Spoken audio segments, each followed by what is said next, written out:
Assalamualaikum warahmatullahi wabarakatuh. Perkenalkan, nama saya Mufidah Nurul Fanina Zulfa dari kelas 2C PGMI. Di sini saya akan menjelaskan sedikit materi dari makalah yang telah saya buat dengan judulnya epistemologi untuk memenuhi tugas UAS dari mata kuliah Filsafat Ilmu. Epistemologi secara bahasa berasal dari kata Yunani, yaitu episteme dan juga logos. Episteme ini ialah pengetahuan, sedangkan logos ialah pengetahuan yang sistematis. Maka dapat disimpulkan bahwa epistemologi ini merupakan pengetahuan yang sistematis mengenai ilmu pengetahuan. Dan ada juga yang berpendapat bahwa epistemologi ini ialah sebuah teori pengetahuan. Hal ini pertama kali dikemukakan oleh J.F. Ferrier pada tahun 1854. Beliau membagi bidang ini ke dalam bidang filsafat ini menjadi dua, yaitu epistemologi dan juga ontologi. Selain itu, ada juga pengertian epistemologi menurut para ahli. Yang pertama ada menurut William S. Sahakian dan juga Mabel Lewis Sahakian.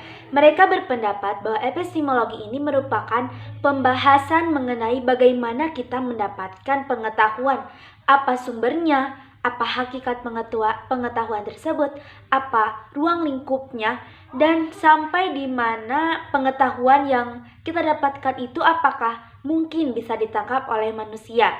Nah, setelah itu ada juga menurut Musa Asy'ari. Beliau berpendapat bahwa epistemologi ini merupakan cabang filsafat yang membicarakan mengenai hakikat ilmu, dan ilmu sebagai proses adalah usaha yang sistematik dan metodik untuk menentukan prinsip kebenaran dari suatu kajian ilmu atau pengetahuan. Selain itu ada juga landasan epistemologi. Landasan epistemologi ini ialah metode ilmiah. Metode ilmiah ini ialah cara yang dilakukan untuk menyusun prosedur pengetahuan yang benar. Selain itu juga metode ilmiah ini digunakan untuk menyusun pengetahuan yang sering kita sebut dengan ilmu. Jadi dapat disimpulkan bahwa epistemologi ini ialah esensi dari semua pandangan dunia dan bertindak sebagai filter untuk objek-objek pengetahuan.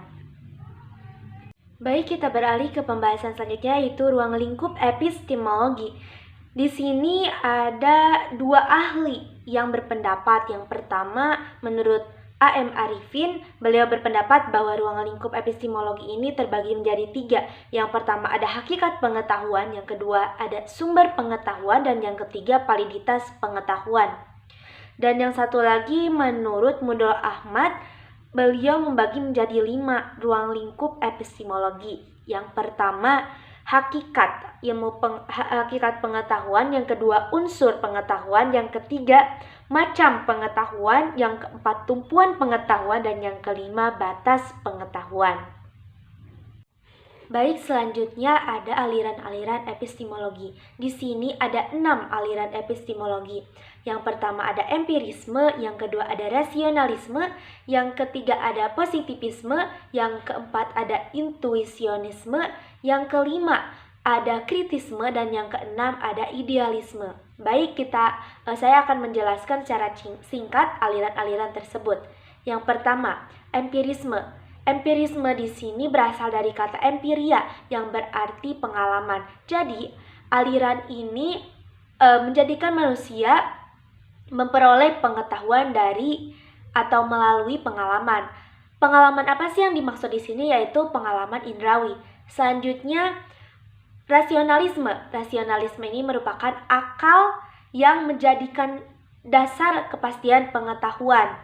Jadi di sini manusia memperoleh pengetahuan itu melalui akal pikir mereka. Dan selanjutnya yang ketiga yaitu positivisme.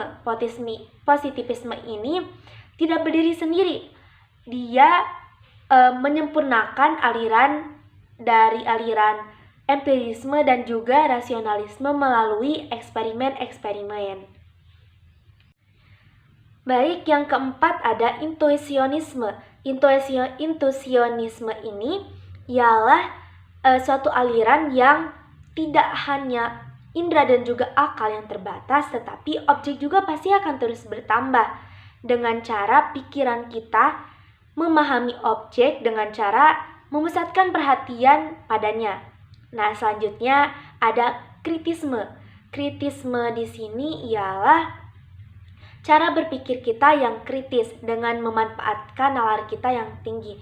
Tetapi memang tidak menutup kemungkinan jika ada persoalan-persoalan yang melampaui akal kita. Selanjutnya ada idealisme. Idealisme di sini berasal dari kata idea yang berarti sesuatu yang hadir dalam jiwa. Maka pada aliran ini